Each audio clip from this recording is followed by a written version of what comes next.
bajgirlar ve başka günahkar deb qaralğanlar hamisha Hazreti Aysa'nın etrafıga oluşup, onun təlimini anlaytdı. Parisler bilen Tevrat ustazları oduldushib. Bu adam nemişqa doim günahkarlarını qarşı alıdı ve ular bilen bir dastanda oturdu, deyishdi.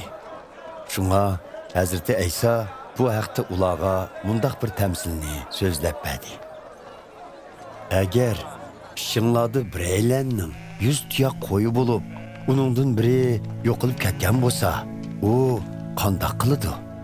U jazman qolgan 99 qo'yni o'tloqqa tashlab, yeriqi yo'qolgan qo'yini tepilguncha izlaydi.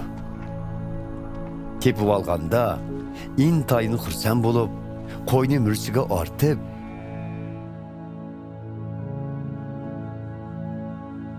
uyga elib keladi. Ondan qo'lim qo'shna, yor birodarlarni chaqirib, ularga yo'qolgan qo'yimni tepib olganimga intayin xushalman, tabriklayli, deydi.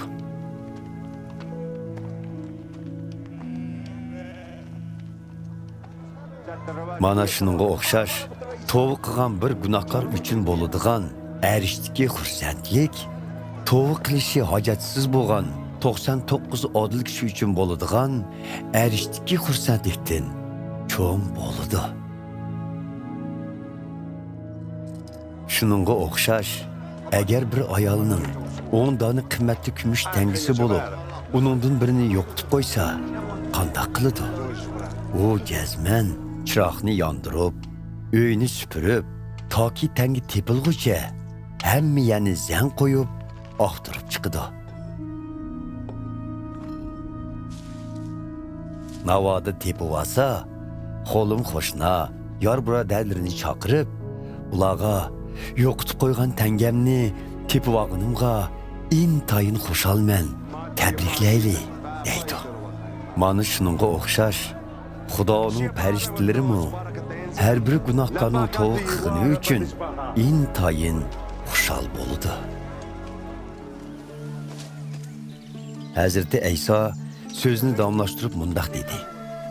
Bir odamning 2 o'g'li bor ekan. Kichik o'g'li otasiga, "Ata, menga tegishli miroslarni hozirlab bergaysiz", debdi. Otasi mol mulklarini 2 o'g'liga bölüp berdi. Bir necha kundan keyin kichik o'g'li o'ziga tekkan mol mulklarni yig'ishtirib, yiroq bir davlatga berib, u yerda mol dunyosini xolig'inicha buzib chechib, ishratlik turmush kechiribdi.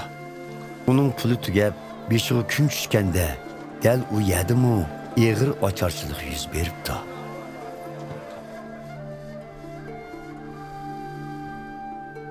Shunga u qo'saq beqish uchun shu yerlik bir kishiga madkor bo'lishga majbur bo'libdi. U kishi uni o'z qo'rig'ida cho'shqa boqtiribdi. U cho'shqaga berilgan purchoq posti bilan qo'sqni to'ydirmoqchi bo'libdi, lekin unimi hech kim bermabdi. Keyin u ahliga kelib, otamning madkorlarining hammasining yemak ishmigi eshib turibdi. Men bo'lsam, bu yerda ochlikdan o'lamdiman.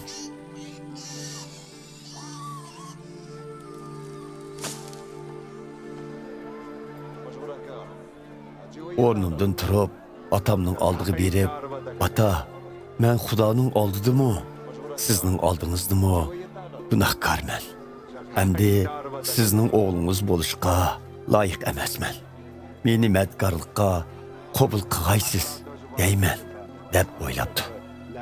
Shuning bilan u otasining oldiga qaytib beribdi. Otasi o'g'lini yiroqdan ko'rib, uningga ichi og'rib, oldiga yugurib chiqib, uni chin quchoqlab, so'yib ketibdi.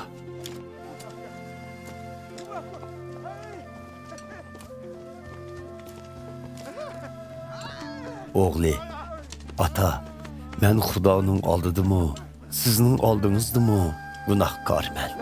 Endi sizning o'g'lingiz bo'lishga loyiq emasman", debdi. Biroq otasi chakarlarga darhol eng isil tonni akilib, uningga kiydiringlar, qo'lga uzuk selinglar, atlarga ayak kiydiringlar. Ondan rasa bodalgan topaqni ekilib soyunglar. Uni ziyafat qilib kutib olayli. Chunki o'g'lim o'lib tirildi, yo'q qilib tepildi, debdi.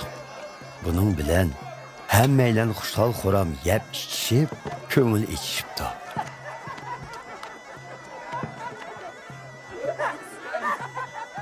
Bu chaqda cho'ng o'g'li etizga ketgan ekan.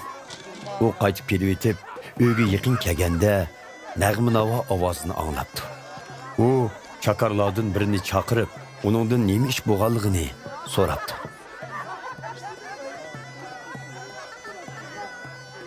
Chakar, iningiz qaytib keldi.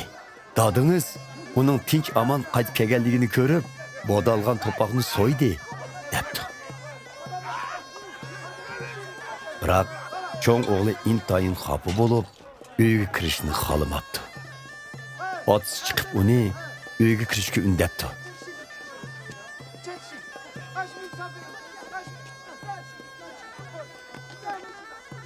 Lekin u otsiga, qarang sizni, men sizga shuncha yil quldak ishlab keldim. Buyruqlaringizga xiloflik qilmadim. Siz menga nima berdingiz? El og'inlarim bilan birer ketim o'ynab kulishga, birer o'g'loqni so'yib berganingiz yo'q-ku.